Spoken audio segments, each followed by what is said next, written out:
Hello, BookTube. Hello, friends. Welcome to Lizziefaye Loves Books. I'm Elizabeth.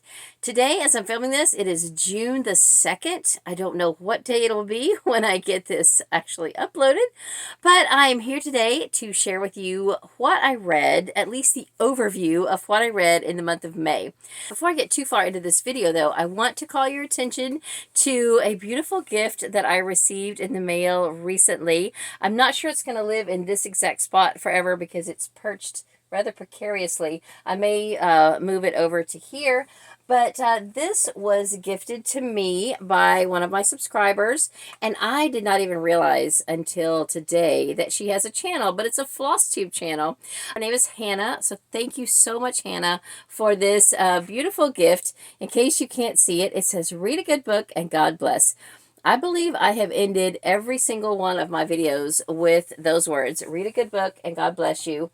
It's something I decided to do back when I was first starting my channel because I'm a Christian and I wanted to, I just wanted to be a good witness and glorify God in all that I do. And part of that is to, wish God's blessings on all of you. So, Hannah, thank you so much. Her channel name is the Okie Stitcher, or it might just be Okie Stitcher. I will definitely leave it in the description below. Now, I used to chat with her under the channel name Lady Medic. More recently, she has been chatting under the name Okie Reader, and I didn't even realize that they were the same person at first. I'm a little slow on the uptake. But I think I had checked to see if either Lady Medic or Okie Reader had a channel, and there were no videos, but I didn't know that she was Okie Stitcher.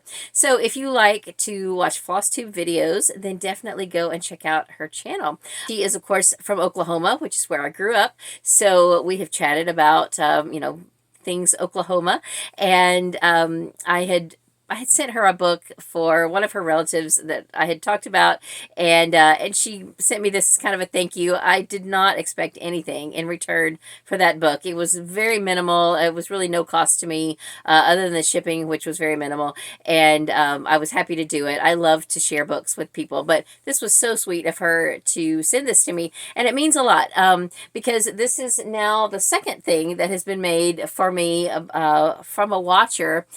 This right here, it's actually a bookmark, but I leave it here because that's my channel name, Lizziefaye Loves Books.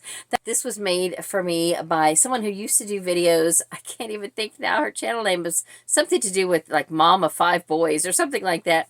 But she was a scrapbooker and a crafter, and she did some booktube videos for a while and did a giveaway, and I won her giveaway, and she sent me this with the giveaway with the book that I won. So anyway, I'm really excited to have both of these things on my shelves. Again, I may not keep this exactly in this spot, but I definitely want to have it displayed somewhere in the background of my videos. Of course, it was Middlegrademay, as I have participated in and co-hosted now for several years. And I will say that I didn't read a lot of middle grade books because I kind of fell down a rabbit hole of wanting to read Star Wars books. So the majority of my personal reading was Star Wars books, and I'm going to do a separate video about that. In fact, over here, you can't see it, I have put together a whole new shelf of my Star Wars book collection, and it has already maxed out the space. In fact, I'm probably going to have to move some things around a little bit. In fact, if you want to see, I'll show you, but I'm probably going to stand over there for another video. Let's see here. There we go. There is my new Star Wars shelf, and this shelf is bowing at the bottom. There is way too many books on that shelf. Anyway, that's what my Star Wars collection looks like right now. And I am excited about what I got read, and I'm going to do a whole just Star Wars video because I know a lot of you don't care about that. And maybe some people who actually read Star Wars books will actually find that video. So the other big thing that I did during the month of May was something I like to call Book a Day in May. It's a challenge that I kind of started doing with my friend Beth from Soul Stained Ink several years ago, kind of as an offshoot of Middlegrademay, but I eventually turned it into a project that I did with my daughter, Emily, and we typically read children's books instead of middle grade books. So for the first couple of years I did it with her, we read Dr. Seuss books, and this year and last year, we have been reading Caldecott winners. So we did not read 30 Caldecott winners this year. We read 20, so we got 2 decades worth done. I also read her a few Star Wars books and some Bible story books and a book out of her book bag that she carries around everywhere. So I'll show you what those are, but I'm going to do 2 separate videos for the Caldecott winners that we read. We read the decades of the 90s and the early 2000s, like 2000 to 2009. And we'll do separate videos of those. In fact, I think at this point I will have already uploaded the video of the 1990s. So hopefully you have seen that. So today I'm just going to do a quick overview. So in addition to Star Wars books and Caldecott winners and books that I read with Emily, I finished up a couple of books that I should have read in April. And I did not finish everything that I should have read in April or that I set out to read in April or even March. But I already talked about that. I just had to put some of that on hold. And then I read 3 mysteries. So other than that, it was stuff I read with Emily and it was Star Wars books.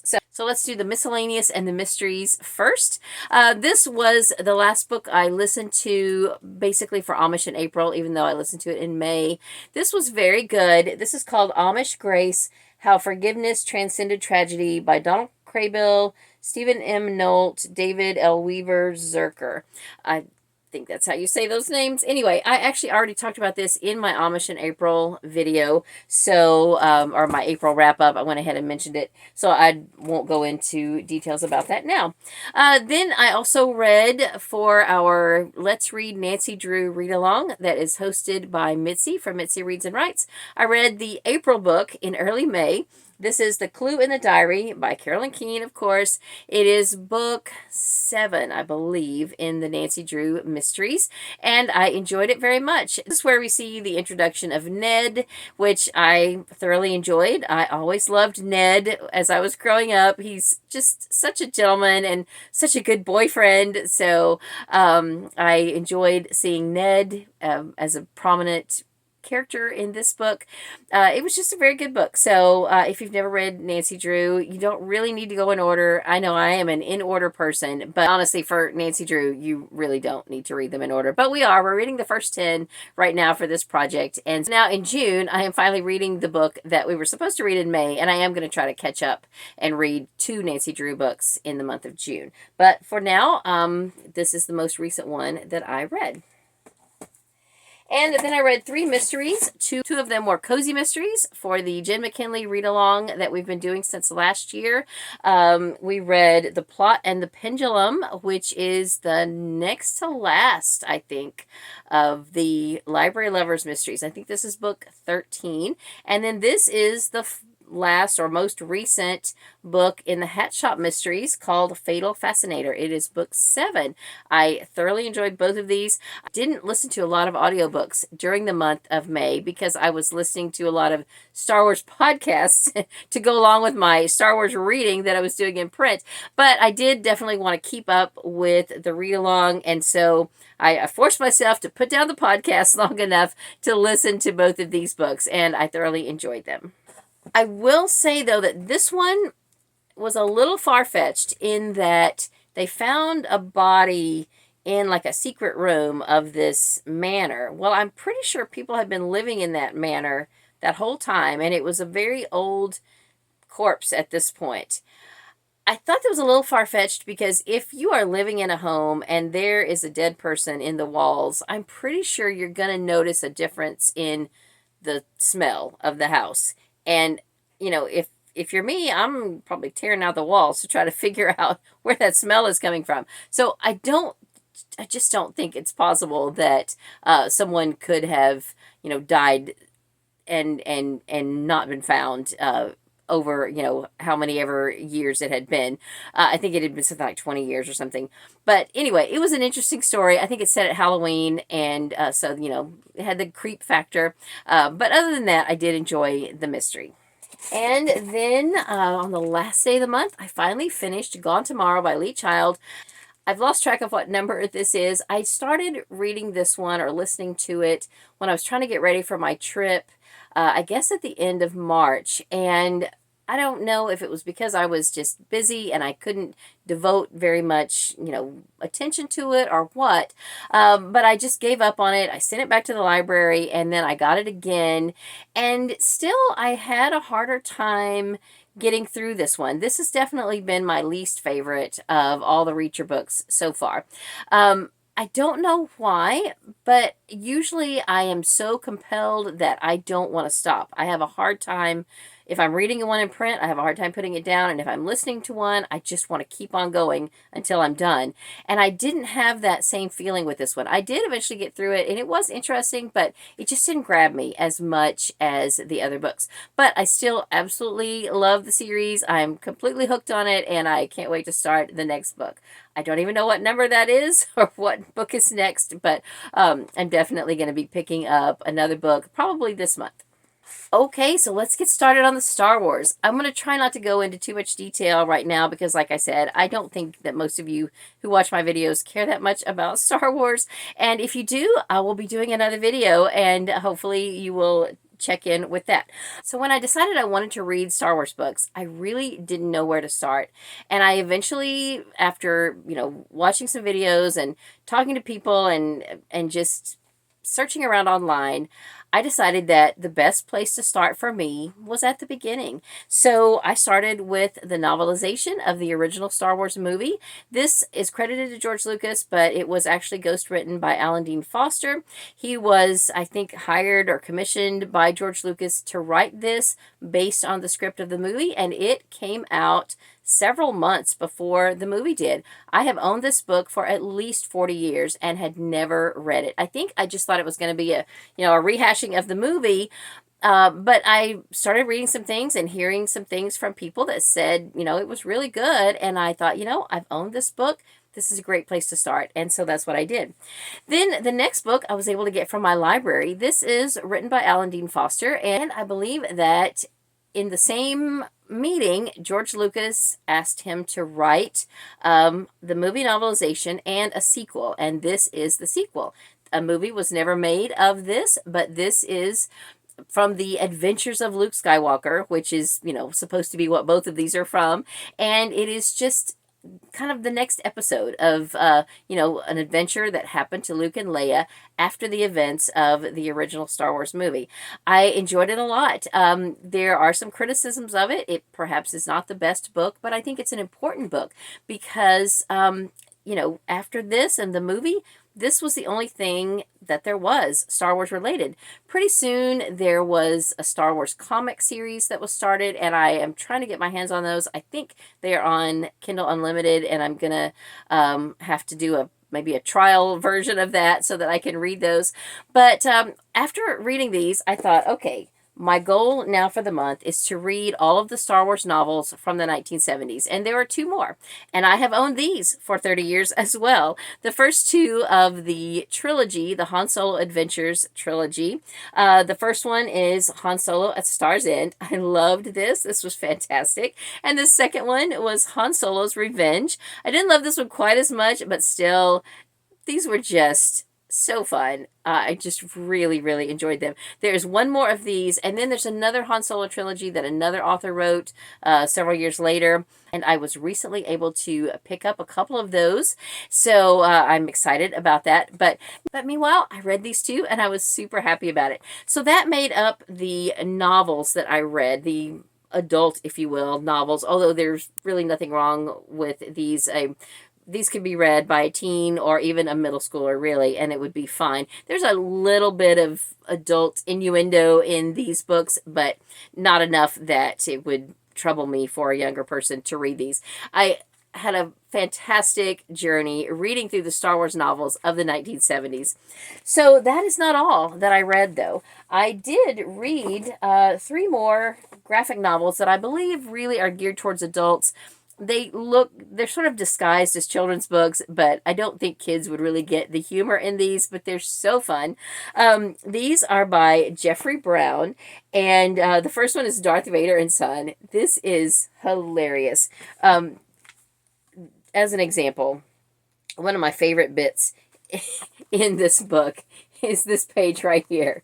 It says, "This isn't the toy you're looking for." Yes, it is. It's Jar Jar Binks. So this is the story of, like, what if Darth Vader had to raise his young children? What if he knew that he had children when they were like age 4 or 5 and he had to, be their father? It's so cute. Then the next one I believe that came out is Vader's Little Princess. And of course, this one is about him raising Leia. And she grows up in the book all the way, to probably 18 or 20 something or whatever age she is in the original Star Wars movie. Anyway, it's super fun. I told Randy he had to read this one too because, we have girls. So he read it as well. I didn't get his review on it though, but anyway. And then this one, Goodnight, Darth Vader. This is about Vader trying to get Luke and Leia as young children to go to sleep. And it was really cute. So then, now how I even found out about those is that I found these. I forget, I think I heard somebody talking about these on one of the podcasts that I was listening to, and I thought, oh, that sounds like something we've had at our store. And I went back, of course, and looked at the store where I work, and those had already sold. So I got these from the library. This is the first 3. I believe these 3 are considered a trilogy, and then the series has continued on. But these first 3 are about a young Padawan. His name is Rowan, and he is from Tatooine. And his dream had been to go to Pilot Academy, or to pilot school, but he gets turned down for pilot school because Yoda wants him for Jedi Academy. So he goes to Jedi Academy, and he's kind of the latecomer there because all these other kids, it's middle school, and all these other kids have been studying to be a Jedi all through elementary school. But he throughout the course of middle school, he is able to do well, and despite some of the things that are working against him, he manages to make it through middle school. So this first book is his first year of middle school. It's just called Jedi Academy. And then his second year of middle school is called Return of the Padawan. And then his third and final year of middle school is The Phantom Bully. And then I believe then that the rest of the series continues on with a new class of Jedi Academy students, maybe. I'm not sure. Anyway, these were very, very cute. These are just straight up middle grade graphic novels. There's some text, but I think it's enough of a graphic novel to classify these as graphic novels, and thoroughly enjoyed them. So I am happy to say that I did actually get some middle grade books read, science fiction books read, for my Pick Your Path theme for Middlegrademay, and this is them. Now, I also read some children's books. These 3 books I read with Emily. I read one of the little golden books that I showed in a haul quite some time ago. The very first Star Wars book that I read, we read it on Star Wars Day, May the 4th. This is the little golden book of A New Hope. And then later on, I found this somewhere at a thrift store or something, and I picked it up. Actually, yeah, it was a thrift store. And this is Adventures in Beggar Canyon. This is a story of Luke Skywalker and a friend of his, though this story takes place prior to the original movie, which is referred to in Star Wars lore as the Battle of Yavin. So this is BBY, before Battle of Yavin. I have the little golden books of The Empire Strikes Back and Return of the Jedi, but I'm not going to read those yet because I'm still reading some New Hope era stuff. I have the junior novelization of the movie that I have started right now, and a couple of other things that take place, in this same time frame. And then, as soon as I'm done with that, then I will move on into reading The Empire Strikes Back, because for the month of June, I want to read all of the novels from the 1980s, and there are only 6. So I'll talk about that a little bit more whenever I do an actual TBR video. But anyway, so those were the 2 of the kids' books that I read. And the other one is one that I just picked up at the store where I work. This is a Clone Wars book, R2 to the Rescue. And it's just a little softcover book. It's really cute. It's, mostly about the droids, but it's set during the Clone Wars. And I wasn't going to buy it, but I thought I'll just go ahead and grab it because I wanted to do a little research and see how many more of these there are. I'll probably just try to check some out from the library and read these as well, because I want to read not only the adult and YA Star Wars books, I want to read all the junior novelizations. I just want to read all of it. And I've decided now that my plan of action is going to be to read all the old stuff, the Legends stuff. After the 70s and 80s, there was kind of a lull in anything Star Wars until Timothy Zahn wrote the Thrawn trilogy. So the book I will start hopefully in July is Heir to the Empire, and I've heard that it's fantastic. So anyway, I did read 2 other Star Wars books. These are nonfiction, but they're based on fictional things. So what would that be? Fictional nonfiction? Anyway, I read Star Wars, What Makes a Monster. This was more about all the different monsters in Star Wars, but there were some other elements added in as well, I guess kind of for filler or just to sort of make the narrative make sense. Anyway, it was very good, and I did enjoy it, and it was kind of neat to learn the names of some of these things. You know, that's one of the things that, you know, as a casual Star Wars fan, I never really knew the names of stuff. I never knew that all these different spaceships had names. Now, I knew the Millennium Falcon has a name because it's the Millennium Falcon, but this is a book about, well, it's cross-sections of several of the machines and spacecraft in Star Wars. There's even a big fold out of the Death Star.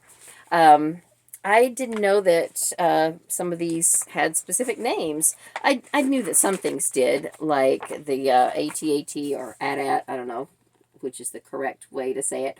You know, I knew that had a name and stuff, but anyway, this was just a very interesting book. I found this on the shelf when I was looking for Caldecott winners and decided to go ahead and pick it up. Like, I didn't know that Boba Fett's ship was called Slave One. It doesn't really explain why it's called that. Anyway, so yeah. I realized that I neglected to mention one other audiobook that I listened to. This was a Star Wars nonfiction book. I hope I can remember the title correctly from my memory. It's called A Disturbance in the Force, How and Why the Star Wars Holiday Special Happened by Steve Kozak. And it's basically a Star Wars history, what was going on at the time. This was a special that aired in November of 1978. I don't know if I ever saw it. I had just turned 14, and I was pretty busy with school and all of that. Of course, if I had known about it and I was able to see it, I'm sure that I would have, but honestly, I don't remember. My husband and I watched it recently. It's on YouTube, and it is quite an experience. So definitely, I think any Star Wars fan should watch it at least once, but just, you know, watch with caution, because it's not Star Wars. It's a variety show, but it's very unique, very interesting. So this was an interesting book, and I didn't listen to it until after we had already watched the holiday special. So that was good, because I understood what they were talking about in the book. So now back to the rest of the video. So I did not read either of these with Emily, but I did read these 3 with her, which leads me into the other things that I read with her. So I found at a thrift store several of these Now You Can Read Bible Stories. Now, I have a whole set of these in my eBay store. Well, it's not a whole set. It's a partial set that I had gotten at a library book sale. I had looked them up while I was at the library sale and saw that they had a pretty good sell-through rate, and they sold for a pretty good price on eBay. So I went ahead and, you know, the library sale was fill a bag for, I think, $3. And so I got those, but I've had them listed a while and they haven't sold, like a year or more. And I thought, okay, what is wrong with my listing? And I saw these. There was actually a large stack of these, a quarter a piece at the thrift store. And I thought, okay, should I get these? Because the set I have hasn't sold. So in the end, I decided to go ahead and get all of them because some of the ones in my batch have a little bit of damage. They're written in, and I wanted to go ahead and at least replace the ones that are damaged. And I thought, what if there are some in the new set that I don't have in my original set? Then I can put them all together and make one really big lot and hopefully sell them. And then whatever duplicates I have, I could put in our church library. So that is what I'm going to do. But when I got them all out and started comparing the new stack with the old stack, there were 7 of them that were not in the original stack. So I read these with Emily because her and I read together the entire stack when I first got them. So here are the new ones that we read. Moses and the Bulrushes, The Sermon on the Mount, Jesus the Shepherd, The Fall of Jericho. We actually probably read the Moses one first. I don't know.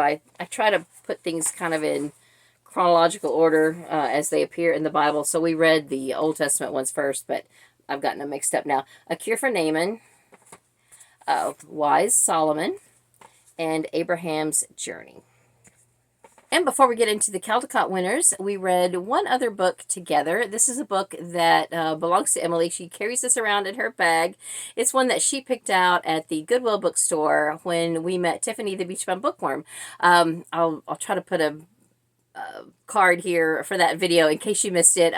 We got to meet Tiffany at a Goodwill bookstore when we were out and about one Saturday for Katie's Color Guard competition, and I knew we were in Tiffany's area, and so she came up and met us at the store. And so this is what Emily picked out.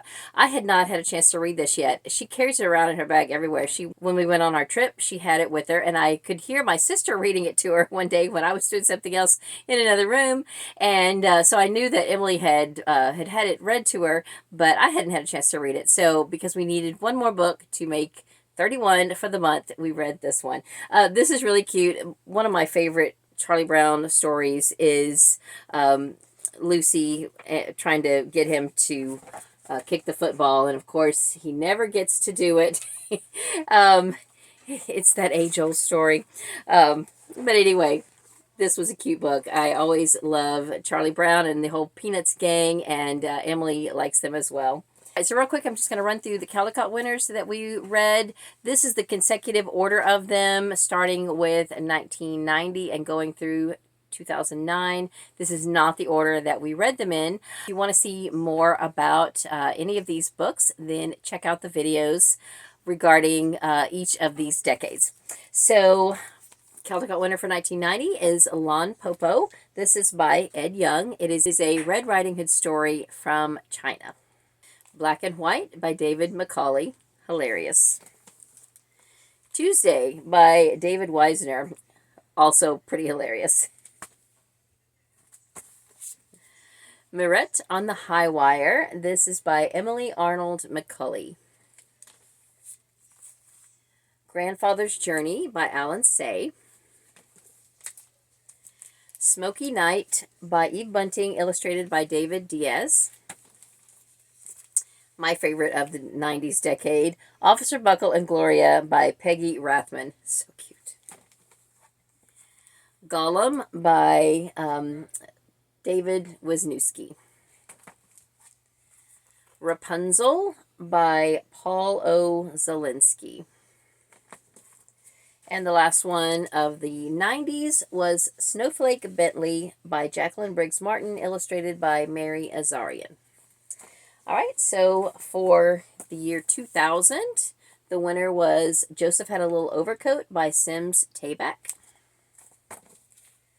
So You Want to Be President by Judith St. George and David Small.